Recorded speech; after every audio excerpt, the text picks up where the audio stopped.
qualité, vérifiez conditions en magasin.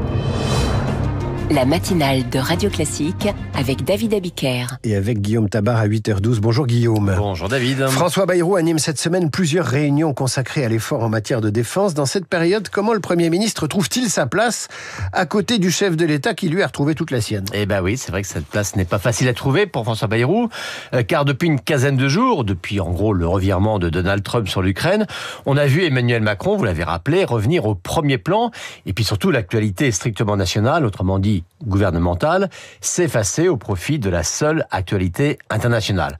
Bon, normal me direz-vous, les affaires étrangères et la défense sont le domaine réservé du chef de l'État.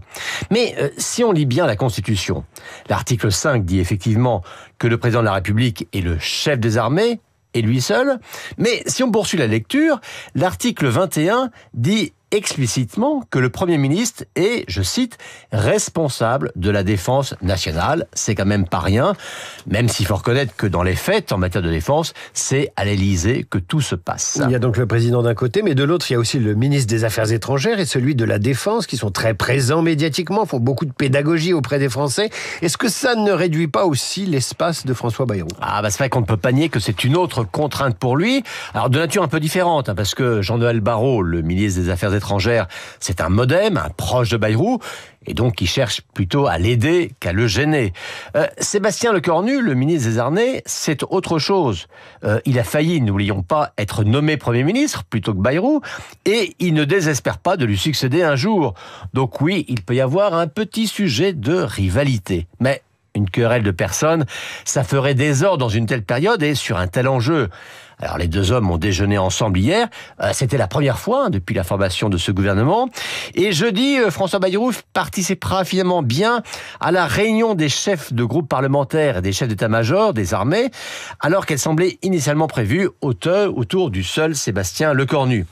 Alors après, le Premier ministre paye un peu aussi sa propre méthode, car c'est lui qui a voulu que les membres de son gouvernement disposent d'une véritable autonomie d'action et d'une totale liberté médiatique. Il a notamment décidé de ne pas demander à relire leurs interviews. Eh bien, Lecornu et Barrot ne se privent pas afin de gagner en notoriété et en poids politique. Alors, sur l'objectif de réarmement fixé la semaine dernière par le chef de l'État, que peut faire concrètement François Bayrou ? Bien précisément, la déclinaison concrète de cet objectif présidentiel. Car ce choix, évidemment, d'un réarmement, ça va s'inscrire dans le prochain budget. Et le budget, c'est par essence le job du gouvernement. Alors ce budget, bien sûr, il ne sera voté qu'à l'automne prochain, mais c'est dès maintenant qu'il se prépare, et avec des arbitrages difficiles à faire, et puis un cadre politique à créer pour qu'il ne soit pas rejeté, qui sera encore plus compliqué que ce qu'on a connu il y a 2 mois. Et pour le coup, c'est bien le Premier ministre qui sera à son tour en première ligne.